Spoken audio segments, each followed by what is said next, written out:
नमस्कार, एक बार फिर से आपका हार्दिक अभिनंदन है हमारे इस पॉडकास्ट में। और आपके साथ मैं सृष्टि मिश्रा और मेरे साथ फिर से जुड़ चुके हैं मोलेश्वर जी। मोलेश्वर जी, एक बार फिर से मैं आपका स्वागत करना चाहूंगी, वेलकम करना चाहूंगी। और जैसा कि हमारे दर्शक आपके जो तमाम समीकरण हैं उसको सराह रहे हैं लगातार, और आपने जिस तरीके से महाराष्ट्र के चुनाव ऐलान होते ही कहा था महाराष्ट्र में क्या समीकरण होने वाले, क्या मुद्दे होने वाले हैं, अब लोगों ने उस पर कॉमेंट किया और कहा कि अब मोलेश्वर जी बताइए कि झारखंड में कैसा होने वाला है। और देखिए, झारखंड में ये चुनाव इसलिए अहम है क्योंकि हेमंत सोरेन की बतौर सीएम मोलेश्वर जी गिरफ्तारी हुई। और जैसा कि मैं खुद रांची से आती हूँ, रांची के तमाम मुद्दे और झारखंड के मेन, रांची तो चलिए कैपिटल हो गया, और तमाम मुद्दे झारखंड के बहुत अहम हैं, जो कि अपने आप को खुद आदिवासी नेता बताते हैं यहाँ शिबू सोरेन जी और हेमंत सोरेन जी। लेकिन उन्होंने आदिवासियों का ख्याल नहीं रखा है। और देखिए, धीरे धीरे करके यहाँ पर झारखंड में घुसपैठ भी बढ़ रहे हैं। ये तमाम मुद्दे, 5-6 मुद्दे इतने हावी हैं जो विधानसभा चुनाव लड़ने के लिए पार्टियों के लिए काफी हैं। आप बताइए आज कि झारखंड के समीकरण को इस बार आप किस तरीके से देख रहे हैं, चुनाव भी यहाँ पर दिलचस्प होने वाले हैं, और क्या मुद्दे हावी रहेंगे, पार्टियों की अब की तैयारी कितनी आपको अहम नजर आ रही है? तो सबसे पहले झारखंड के वासियों को जोहार मेरा। और आपने जिस तरीके से बताया कि आप खुद रांची की रहने वाली हैं, तो आप ज़्यादा अच्छी तरीके से बता पाएंगे हमें बिल्कुल। झारखंड का इस बार रुख रहने वाला है। जिस हाँ। तरीके से परसों चुनाव आयोग ने जैसे ही ऐलान किया है कि आपके झारखंड में 2 फेज में चुनाव होने बिल्कुल। वाले हैं। हाँ। एक 13 नवंबर को पहले फेज का चुनाव होगा, उसके बाद किस तरीके से 20 20 नवंबर को को होगा। महाराष्ट्र के साथ साथ बिल्कुल। वहाँ पर सेकेंड फेज की भी एक तरीके से वोटिंग हो जाएगी, और 23 नवंबर को दोनों का साथ एक साथ साथ यहाँ पर रिजल्ट आ जाएगा। बिल्कुल। दरअसल कई लोग हमसे ही पूछ रहे हैं कि आपने तो महाराष्ट्र के तो आंकलन बता दिया, वहाँ किसको लग रहा है कौन जीत सकता है कौन हार सकता है, लेकिन आपने हमारे झारखंड को छोड़ दिया। तो झारखंड वासियों को हम ये कहना चाहते हैं कि हमें थोड़ा वक्त लग गया झारखंड के बारे में पूरा पड़ताल करने में, हमें थोड़ा टाइम लग गया, क्योंकि महाराष्ट्र एक बड़ा राज्य है तो हाँ। ज़्यादा प्रायोरिटी में महाराष्ट्र था। लेकिन आपको हम भूले नहीं हैं, तो आपकी आज हम पूरा एक तरीके से विश्लेषण करने वाले हैं किस तरीके से पिछले 2 चुनाव रहे हैं आपके विधानसभा के, 2019 के, उससे पहले 2014 के, और अभी जो लोकसभा का चुनाव गुजरा है उसमें किस तरीके से पैटर्न जो एक तरीके से पूरा बदल गया है। जिस तरीके से महाराष्ट्र में कई पार्टियों की फूट हुई है, टूट हुई है, वैसे ही आपके झारखंड में भी चंपाई सोरेन जो पूर्व मुख्यमंत्री रहे हैं, हेमंत सोरेन ने, जिन्हें गिरफ्तारी होने के बाद जिन्हें मुख्यमंत्री पद का सौंपा था, मुख्यमंत्री जैसे ही बरी हुए, जैसे ही उनको बेल मिली, किस तरीके से उनको अपमान करके वहां हटा से दिया। बेइज्जत करके उनको निकाल दिया। तो एक तरीके से पूरा समीकरण इस बार झारखंड का चेंज हुआ है। जो 19 में था माहौल, अब वो पूरी तरीके से चेंज हुआ है। मैं बताता हूँ क्यों।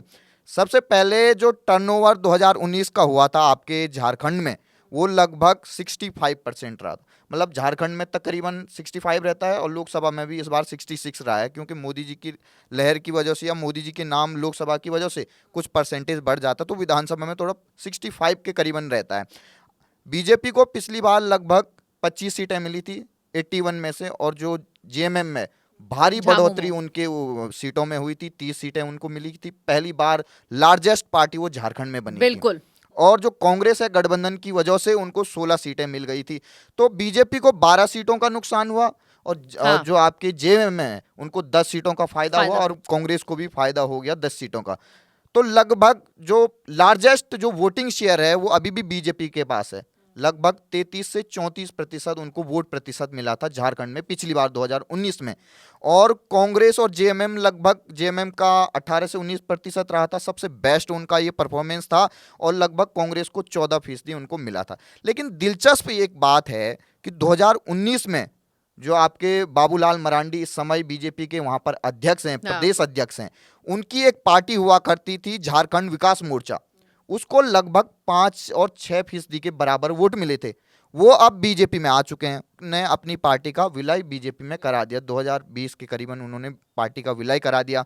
उसका भी इस बार असर दिखेगा, क्योंकि 5 से 6% वोट बहुत होता है। जहां पर जीत हार मार्जिन लगभग 2-4 हजार में सिमट जाता है, वहां पर 5% वोट बहुत होता है। और उसके बाद बीजेपी ने इस बार जो मास्टर स्ट्रोक खेला है, वो खेला है जो आसुजू है वहां पे, AJSU. All Jharkhand student union, उसके जो सुदेश महंतो है उनके साथ गठबंधन किया है। लगभग 25% आपके कुर्मी एक वहां पर एक जाति है, हाँ, उनका वोट परसेंट है वहां पे 25%।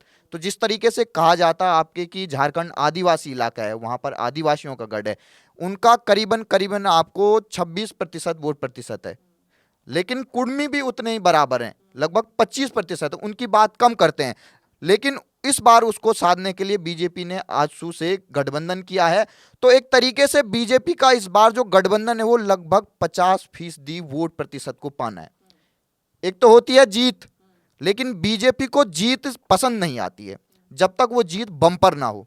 तो 50% का टारगेट इस बार अमित शाह ने पूरे झारखंड के नेताओं को दे रखा है। इसलिए बाबूलाल मरांडी को, जो नाराजगी के बाद 2006 में अपनी अलग पार्टी बना गए थे, उनको प्रदेश अध्यक्ष बनाया गया है और आजसू से गठबंधन करके किस तरीके से कुर्मी वोट को साधने की कोशिश की गई है। और अब गठबंधन पूरी तरीके से बीजेपी का तय हो चुका है। एक तरफ कांग्रेस का महागठबंधन, उनकी भी सीट तैयार हो चुकी है, जिसमें जीएमएम है, कांग्रेस है, आरजेडी है, सीपीआई है। सीपीआई और आरजेडी का कोई वहां पर कुछ है ही नहीं, रोल नहीं है, कुछ रोल ही नहीं लेकिन है। आम आदमी पार्टी की एंट्री होने वाली है, नाम मात्र का है। आम आदमी पार्टी वोट कटुआ पार्टी साबित होगी, नोटा से भी कम वहां भी जमानत जब्त का शुरू होने वाला है प्रचलन। जिस तरीके से हरियाणा में जमानत जब्त हुई थी आम आदमी पार्टी की, उसी तरीके से झारखंड में भी होने, कोई पूछने वाला नहीं है। वहां पर पार्टी को नेता ही नहीं मिल रहे जिनको खड़ा करना है। तो मैं लगभग जेएमएम इस बार 42 सीटों में, पिछली बार भी इतनी सीटों पे लड़ी थी। कांग्रेस 30 सीटों पे लड़ने वाली है, आरजेडी को 5 और जो सीपीआई है 4। 9 सीटें सीपीआई और आरजेडी की जो हैं, ये तो मान ही लीजिए ये बीजेपी के हाथ में दे दी उन्होंने। इनका कोई वोट शेयर ही नहीं, इनको वोट सीट दे के कांग्रेस ने अपनी 9 सीटें गंवा दी है। वहीं जो बीजेपी का एनडीए का जो गठबंधन हुआ है आजसू से, उसकी वजह से इस बार 70 सीटों पे बीजेपी लड़ने वाली है, आजसू 8 सीटों पे, और जो वहाँ पर जेडीयू है उसको भी 2 सीटें दी गई है, और जो आपकी ये एलजेपी है चिराग पासवान वाली, उसको भी 1 सीट दिया गया। इसको देखते हुए ये देखा जा सकता है कि दोनों दलों में जो आपके यूपीए है महागठबंधन का, जिसको नाम दिया गया है, कांग्रेस समर्थित जो पार्टियां हैं, महागठबंधन का नाम दिया गया है, और दूसरी तरफ किस तरीके से एनडीए ने भी अपना वोट शेयर कर लिया। तो झारखंड में तकरीबन अलायंस का पूरा एक तरीके से समीकरण बैठ चुका है, तैयार हो चुका है, बिल्कुल। हर किसी पार्टी ने अपनी तैयारी कर ली है। अब बात ये आती है कि कई लोग हमें ये कह रहे हैं कि भाई लोकसभा का आंकड़ा भी बताइए हमें। लोकसभा में जिस तरीके से आप देख सकते हैं 66% मतदान हुआ था, बीजेपी को नुकसान हुआ था 3 सीटों का, वहां पर लगभग 9 सीटें उनको आई थी और 5 इंडिया अलायंस को आई थी। वो सारे मिलके वहां पर कांग्रेस और जेएमएम, ये सारी पार्टियां वहां पर मिलकर चुनाव लड़ी थी, इसलिए 5 सीटें उन्हें आ गई। और जो वोट शेयर रहा बीजेपी का 47% रहा था, और जो इंडिया अलायंस का था उसको लगभग 38.9%, करीबन 39% रहा। तो वोट शेयर की बात करें और तमाम जो वोटों की बात करें तो बीजेपी काफी आगे है। जो इंडिया अलायंस है, जो महागठबंधन का नाम अब दिया गया है, काफी आगे है।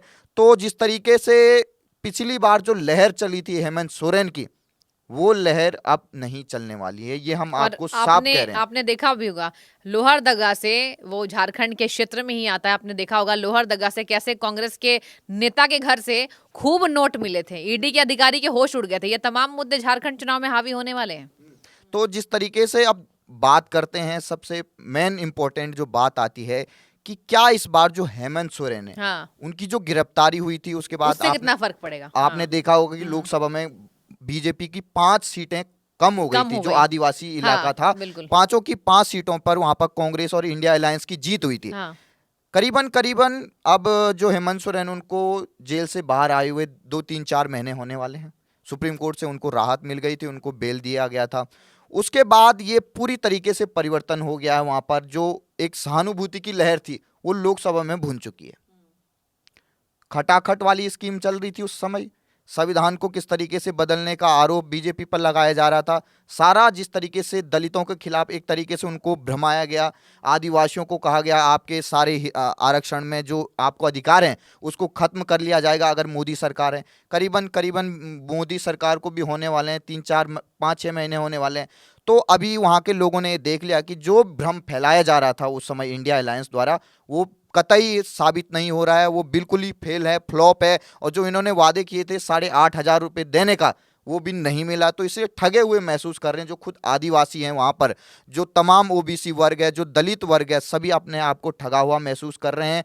और तकरीबन जो वोट परसेंट है वहाँ पर सबसे ज़्यादा जो झारखंड का नाम लेते ही आदिवासियों का नाम आ जाता है। तो आदिवासियों की वजह से ही एक झारखंड अलग राज्य बनाया गया बिहार से अलग होते हुए। तो तमाम जो झारखंड की एक अलग ही पैटर्न यहाँ पर आपको दिखाई देगा, जिसमें लगभग आपको 26% आपके आदिवासी वोट हैं, और उसके बाद आता है आपका नंबर 50% जो ओबीसी वोट हैं, जिन पर लगभग मोदी जी एक तरीके से जो ओबीसी वर्ग है सबसे ज्यादा उन्हीं की वजह से प्रधानमंत्री मोदी जी का एक प्रधानमंत्री के तौर पे अवतरण हुआ। मतलब अगर ओबीसी बीजेपी को वोट नहीं देता तो प्रधानमंत्री मोदी को पीएम बनने का कोई अवसर ही नहीं मिल नहीं पाता। मिलता, वो तो विक्टोरियस झारखंड वोटर्स में कहते हैं। करीबन करीबन ऐसे 50% ओबीसी समुदाय के हैं। उसके बाद कुर्मी जो समुदाय है, कई लोग हमें ये कहते हैं कि आप अगर जैसे नीतीश कुमार की बात होती है उस समय कुर्मी समुदाय की बात करते हैं, तो लोग हमें ये बोलते हैं कि कुर्मी क्या हुआ। कर आपको ये बता दूं, जो कुर्मी समुदाय है और कुर्मी ये दोनों अलग हैं। जैसे कुर्मी जो होते हैं वो होते हैं गैर आदिवासी, और जो कुर्मी समुदाय है जो 25% है आपके झारखंड में, वो है आदिवासी। इसलिए दोनों को अलग अलग देखना चाहिए। और उनकी जो परसेंट है 25% कुर्मी वो होते हैं। और ये आजसू से गठबंधन कर लिया इस बार बीजेपी ने, जो आपके लगभग एनडीए में शामिल होने के बाद इनकी लगभग वहां पर कई सीटें हैं जिन पर ये असर दिखने वाला है। आजसू जो यहाँ पर पार्टी है, तो इस बार बीजेपी ने बाबूलाल मरांडी का भी वोट ले लिया अपनी पार्टी में शामिल करके, उनको राष्ट्रीय वहां पर आपके प्रदेश अध्यक्ष बना दिया गया। आजसू से भी गठबंधन कर लिया। तो और फिर आपको ये बता दूं, वहां पर 14% मुस्लिम समुदाय के लोग हैं, तो आप समझ ही सकते हैं वो किस पार्टी को देंगे वहां पर वोट। और लगभग लगभग 3 से 5% आपके ईसाई समुदाय के हैं। करीबन करीबन मुद्दे जो वहां पे सबसे अहम बताए जा रहे हैं, एक संथाल का एरिया है। हाँ। उसमें करीबन करीबन आपकी 27 से 28 29 सीटें आती हैं, वहां पर 26 सीटें हैं, 28 सीटें हैं। उन 28 सीटों में पिछली बार बीजेपी को महज 2 सीट मिली थी, और बाकी जितनी भी सीट हैं कांग्रेस और वहां पर जेएमएम को वहां पर भारी तरीके से बढ़ोतरी मिली थी। उनके क्लीन स्वीप कर दिया था आदिवासी इलाके में। अब जो ये देखा जा रहा है कि आदिवासियों की प्रॉब्लम वहां पे क्या है, मैं अहम जो प्रॉब्लम वहां पर आदिवासियों को आ रही है, जो संथाल एरिया है जहां पर करीबन करीबन 20 लाख आबादी मात्र वहां पर आदिवासियों की है। आदिवासी सेट, हाँ। तो जो संथाल का एरिया, ये आपके हेमंत सोरेन का खुद का इलाका है। ये बॉर्डर जुड़ा हुआ है आपके पश्चिम बंगाल से। ये पश्चिम बंगाल का एरिया, वहां पर अवैध बांग्लादेशी घुसपैठिए आते हैं। किस तरीके से वहां पर डेमोग्राफी चेंज हो रही है, धर्मांतरण का सबसे बड़ा यहीं पर काम चल रहा है। किस तरीके से अवैध जो मिशनरियां चली है वो वहां पर धर्मांतरण का काम कर रही हैं। कई गांव हम वहां पर ऐसी खबरें आती रहती हैं बार बार कि वहां पर जो गांव हैं उनकी डेमोग्राफी पूरी चेंज हो गई है। आदिवासियों के हित वहां पर, उनकी जमीनें वहां पर लूटी जा रही हैं, उनको मारा जा रहा है। तो तमाम जो हेमंत सोरेन है, जो अपने आप को आदिवासी नेता बताते हैं, हाँ, बिल्कुल। आदिवासी नेता होने के बावजूद, उनकी सरकार होने के बावजूद उनके हितों को संरक्षित नहीं कर पा रही। इससे शर्मसार करने वाली कोई बात नहीं है। और जो आदिवासी वहां पर खासे नाराज हैं। पिछले 5 साल में उनको इतनी यातनाएं दी गई वहां पर, जैसे ही वो कोई अपना फंक्शन करते हैं किस तरीके से उनको फंक्शन नहीं करने देते हैं। लगातार वहां पर हिंसाओं की, दंगों की वहां पर खबरें आती रहती हैं। तो इस बार आदिवासी भी ये समझ रहे हैं कि हेमंत सोरेन ने जो कहा था, हमसे वादा किया था कि जिस झारखंड के लिए, जिन आदिवासियों के हितों के लिए झारखंड को बनाया गया था बिहार से अलग, उसके इतर जो आदिवासी चेहरा होने के बावजूद भी हेमंत सोरेन ने अपने घर भरे बड़े बड़े घोटाले किए, बड़े बड़े भ्रष्टाचार किए, जिनकी वजह से उनको जेल तक जाना पड़ा। बड़ी मुश्किल से वो सुप्रीम कोर्ट की से वो आज बेल पे छूट के आए हैं। तो तकरीबन जो लगातार झारखंड में ये मुद्दा कहा जाता कि आदिवासियों का वोट कहाँ जाएगा, इस बार वो बढ़ता हुआ पूरी तरीके से दिखाई दे रहा है। और बड़ी सेंध इस बार बीजेपी मारती हुई नजर आ रही है, क्योंकि बड़े आदिवासी जो चेहरे आपके हैं वहां पर, जो इस बार उनको सीता सोरेन हो, और उसके बाद आपके गीता कोड़ा हो, इनको बीजेपी में शामिल कराया गया है। इलेक्शन से ठीक पहले ये कांग्रेस में हुआ करते थे, ये बीजेपी में आ रहे हैं। अर्जुन मुंडा और आपके बाबूलाल मरांडी, ये दो चेहरे पहले से ही आदिवासी चेहरे हैं, बीजेपी में शामिल हैं। तो आदिवासी भी इस बार खुल के बीजेपी के समर्थन में आ रहे हैं। उन्हें पता लग गया है कि जो हेमंत सोरेन ने हमको ठग के एक तरीके से उनको जो वादे किए थे वो आज तक नहीं निभाए। उनके वहाँ ना तो शिक्षा के कोई अच्छे स्कूल हैं वहाँ पे, ना उनको प्रॉपर वहाँ पर बिजली मिल रही है। घंटों घंटों बिजली चली जाती है वहाँ पे। भ्रष्टाचार सबसे चरम सीमा पर है। किसी भी काम को करने के लिए बाबुओं को वहाँ पर पैसे देने पड़ते हैं।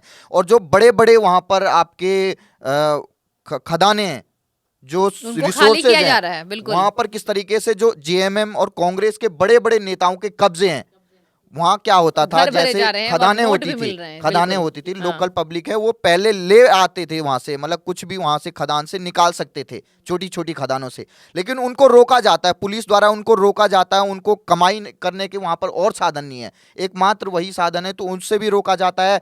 फिर आपको बता दें कि हेमंत सोरेन इस बार ये सोच रहे थे कि सहानुभूति की लहर चलेगी, वो लोकसभा के बाद अब खत्म हो चुकी है, अब कोई सहानुभूति नहीं रह गई है। बार बार वो आदिवासियों का एक अस्मिता का सवाल करते रहते हैं, उनके सम्मान की लड़ाई की बात करते रहते हैं, लेकिन अब कोई उनके साथ अब जुड़ता हुआ नहीं दिखाई दे रहा है। और अब जो ये कहा जा रहा है कि आपके लगभग जो बीजेपी ने एक रणनीति बनाई है पूरी, करीबन करीबन 6 महीने होने वाले हैं, और तब से पहले ही बीजेपी ने वहां पर शुरुआत कर दी थी। शिवराज सिंह चौहान को वहां का प्रभारी बना दिया गया था, नॉर्थ ईस्ट के बड़े वहां पर चेहरे हैं उनको वहां पर लगा दिया गया है, हेमंत बिस्वा शर्मा उनको लगा दिया गया है। तो दोनों बड़े चेहरे हैं, हेमंत बिस्वा शर्मा बहुत बड़े चेहरे हैं, बीजेपी के उभरते हुए सितारे हैं, फायर उन्होंने ब्रांड ही नेता घुसपैठ हैं। की पोल खोली थी। तो लगातार वो हर दिन जाते रहते हैं आसाम से, करीबन करीबन कुछ ही 200-400-500 किलोमीटर का रास्ता होगा, वो आते रहते हैं और वहाँ पर बड़े बड़े कांग्रेस के नेताओं को बीजेपी में शामिल कराते रहते हैं और पोल खोलते रहते हैं हेमंत सोरेन की। उसके बाद शिवराज सिंह चौहान सबसे बड़े आदिवासियों को जिस तरीके से उन्होंने मध्य प्रदेश में उनका जो जीवन स्तर सुधारा है, उन्होंने जितने बड़े बड़े उनको जो लाडली लक्ष्मी योजना वहाँ पे चलती है, तो लाडली जो बहना योजना वहाँ पे चलती है मध्य प्रदेश में, उसका असर भी वहाँ पे दिखाई दे रहा है आपके, क्योंकि वहाँ पर बीजेपी ने वादा किया है कि अगर हम आएंगे तो गोगो दीदी के तहत उनको 2100 रुपये दिया जाएगा। अभी जो हेमंत सोरेन है वो 1000 रुपये दिया करते हैं आपको, ये जो वहाँ पर मैया सम्मान योजना के तहत 1000 रुपये दिए जाते हैं। अब वो ये कह रहे हैं, हाँ। अब वो ये कह रहे हैं कि जब मैं चुनाव जीत के आऊंगा दिसंबर से आपको लगभग 2500 रुपये दूंगा। तो मतलब ये सपने ही हैं उनके कि 2500 रुपये देंगे। जो महिलाएं लगभग जो 61 से 62 लाख जो महिलाएं उनको ये 1000 रुपये की राशि दे रहे हैं, लेकिन महिलाएं ये कह रही हैं कि 1000 रुपये में हम बिकने वाले नहीं हैं। हमारे जो आदिवासियों उनका जो संरक्षण होना चाहिए था, जो उनको इज्जत मिलनी चाहिए थी, जो उनका सम्मान होना चाहिए था, वो हेमंत सोरेन की सरकार में नहीं हुआ है। तो ये तकरीबन 81 सीटें हैं आपके पूरे झारखंड में। इस बार ये देखा जा रहा है जो पिछली बार कांग्रेस और जेएमएम का जो गठबंधन चल गया था, जो उसकी लहर चल गई थी, जेएमएम को कोई सोच नहीं रहा था इतनी सीटें आएंगी, लेकिन अब वो पूरी तरीके से आधी से भी आधी हो जाएंगी। ठीक है, ये मैं आपको ऐसे ही नहीं कर रहा हूँ, ये ग्राउंड रिपोर्ट की बात कर रहा हूँ। खुद उनके संथाल एरिया में जो उनका गढ़ है, वहीं आदिवासी उनके खिलाफ कई गांवों में तो ऐसा है वहां जेएमएम को आने भी नहीं दिया जा रहा है। ऐसी तमाम जिस तरीके से रांची में अलकायदा के आतंकी को अभी अभी गिरफ्तार भी किया गया कुछ महीने पहले, तो गढ़ बन चुका है पूरे इन बड़े बड़े जो आतंकवादी संगठनों का, नक्सलियों का, किस तरीके से वहां पर एक तरीके से बड़े बड़े अटैक होते रहते हैं। जब बीजेपी की गवर्नमेंट हुआ करती थी, नक्सलियों पर नकेल कसी गई थी, लेकिन क्योंकि चारों तरफ आप देख रहे हैं मध्य प्रदेश में बीजेपी की गवर्नमेंट है, महाराष्ट्र में बीजेपी की गवर्नमेंट है, उधर वेस्ट बंगाल से अवैध रोहिंग्या आते रहते हैं, वहां पर डेमोग्राफी चेंज हो रही है। तो अब आदिवासियों ने मिलके, सभी ओबीसियों ने मिलके, दलितों ने मिलकर ये सोच लिया है, जिस तरीके से आपकी कुमारी सैलजा का अपमान हुआ था और लगातार दलितों का अपमान कांग्रेस में हुआ करता है, तो इसलिए दलितों ने, ओबीसी ने, आदिवासियों ने मिलकर ये सोच लिया है इस बार हेमंत सोरेन की सरकार को उखाड़ फेंकना है। जो उन्होंने एक चौंकाने वाले चमत्कार किया था झारखंड में आके कि 30 सीटें उनको मिल गई थी, अब वो पूरी तरीके से खत्म होने वाली है। और बीजेपी का जो 50% वोट परसेंट पाने का जो नारा है, वो इस बार लग रहा है कि 55 से 60% उनको वोट भी मिल सकता है, क्योंकि कांग्रेस ने झूठे वादे किए थे लोकसभा में, इस वजह से उनको उतनी वोट परसेंट मिल गया, लेकिन इस बार वो होने वाला नहीं है। तो जो हरियाणा से इस बार जो एक सुनामी चली है बीजेपी की फिर से गवर्नमेंट में आने की, वो अब आपके झारखंड में जाने वाली है, महाराष्ट्र में जाने वाली, उसके बाद दिल्ली में भी पूरा परिवर्तन होने वाला है। और जो आपने बात कही थी कि केजरीवाल अब झारखंड जा रहे हैं, केजरीवाल अब अपने घर को ही नहीं बचा पा रहे हैं, तो झारखंड की बात तो सोची बंद कर लीजिए, क्योंकि वहाँ यहाँ वो गिड़गिड़ा रहे हैं, जनता से पत्र लिख रहे हैं कि मुझे जेल क्यों डाला गया, लेकिन जनता यहाँ की समझदार है, 2 बार भ्रम में आ गई है, 2 बार उनके झूठे वादों में आ चुकी है। तो झारखंड की जनता तो आपको पता ही है कितने तोल मोल तरीके से वो परख लेते हैं, नए चेहरे पर वैसे भी विश्वास नहीं करते। जो बाहर से उड़ के आते हैं पैराशूट से, उन पे कतई आदिवासी लोग विश्वास नहीं करते, क्योंकि झारखंड बड़ी मुश्किल से मिला था। पूरे आपको किस तरीके लड़ाई से के बाद अटल बिहारी बिल्कुल। वाजपेयी ने बिहार से अलग कराया था, दोनों खुश थे, झारखंड भी खुश था, बिहार भी खुश था। वो अब झारखंड के लोग ये कहना चाहते हैं कि बीजेपी ने हमें राज्य दिलाया, तो फिर से 5 साल बीजेपी को दिया जाए और उनका कार्यकाल देखा जाए किस तरीके से। और अब सीएम के चेहरे की बात हो रही है, एक तरफ हेमंत सोरेन है, आपके बाबूलाल मरांडी हैं, दूसरी तरफ अर्जुन मुंडा हैं। तो इस बार ये देखा जा रहा है, अगर बम्पर तरीके से अगर इस बार बीजेपी की गवर्नमेंट आ जाती है, तो आजसू के जो अध्यक्ष हैं उनको डिप्टी सीएम बनाया जा सकता है। और जो बीजेपी है वहां पर किसी नए आदिवासी चेहरे को इस बार मौका दे मुख्यमंत्री सकती है, बनाएगी, क्योंकि हाँ। बड़े बड़े नेता, बहुत ऐसे नेता हो गए। और जो चंपई सोरेन है, उन्होंने इस बार अलग पार्टी बनाई है। बीजेपी ने ये रणनीति बनाई है कि अगर हम चंपई सोरेन को अपनी पार्टी में ले लेंगे तो उनको सीट भी देनी पड़ेगी और सम्मानजनक सीटें देनी पड़ेगी, क्योंकि उनके जो वोटर हैं उनमें मायूसी नहीं फैलनी चाहिए। अगर 2-4 सीटें दे दी, वो इस बार जेएमएम का इस बार पूरी तरीके से हर जगह से वोट काटने में और कई सीटों पर उनकी जीत हो रही है। तो जो ऐसी संथाल एरिया है, यहाँ पर चंपई सोरेन पूरी तरीके से जाल बिछा चुके हैं अपना। जेएमएम पूरी हर जगह से इस बार घिर चुकी है। तो चंपई सोरेन का इस बार जो मास्टर स्ट्रोक बीजेपी ने चलाया कि तो उनको भी कोई बड़ा मंत्री पद दिया जा सकता है। और अपमान है जो आदिवासियों का, एक चंपई सोरेन का जो जिस तरीके से यूज किया गया कि आपको पहले एक सीएम बनाया जाता है, मैं जेल से आ रहा हूं तब तक आप सीएम का चेहरा बने रहिए, जैसे मैं आऊंगा आपको इस्तीफा देना पड़ेगा। मजबूर किया गया उनको, वो नहीं दे रहे थे, उनको मजबूर किया गया। जब मजबूरी इतनी बढ़ गई कि उनको जबरदस्ती साइन करवाए जा रहे थे, तो उन्होंने पूरा रास्ता अपनाया और अच्छे से उन्होंने विदाई ली। और वहां के लोगों से किस तरीके से, एक तरीके से पूरे दुखी मन से उन्होंने इस्तीफा दिया बिल्कुल था। बिल्कुल। तो वो चेहरा आज भी उनका याद है, किस तरीके से वो मायूस थे। आज आदिवासी उसका बदला लेने के पूरे रुख में है, तैयार हैं उस बदले के लिए। तो ये बदला आपको 20 तारीख को वोटिंग मशीन में ईवीएम के बटन पे दिखेगा। जो जन सैलाब उमड़ पड़ेगा, जिस तरीके से इन्होंने अपमान किया था आदिवासियों का, और 23 तारीख को आपको रिजल्ट में भी ये दिखाई देगा।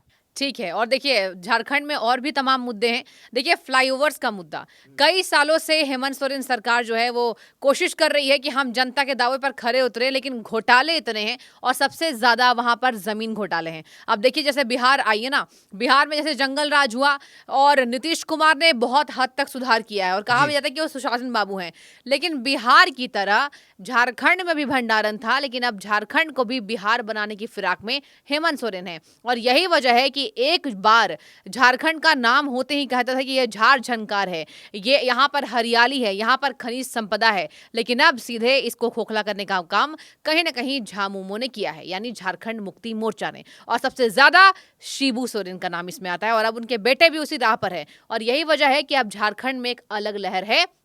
लोकसभा वाले दावे इसलिए भी मुद्दे पूरे नहीं होंगे क्योंकि वाकई वहां पर जमीनों का भ्रष्टाचार एक बड़ा बोलबाला और आपने ये भी हेमंत देखा तबका होगा का भी है। कि हाँ, कांग्रेस ने जिस तरीके से, कई लोग हमें ये कहते हैं कि कांग्रेस को भी अच्छी खासी सीटें मिली थी वहां पर हाँ, पिछली बार जब हाँ, 2019 में, लेकिन कांग्रेस को बड़े कोई मंत्रालय नहीं देगी।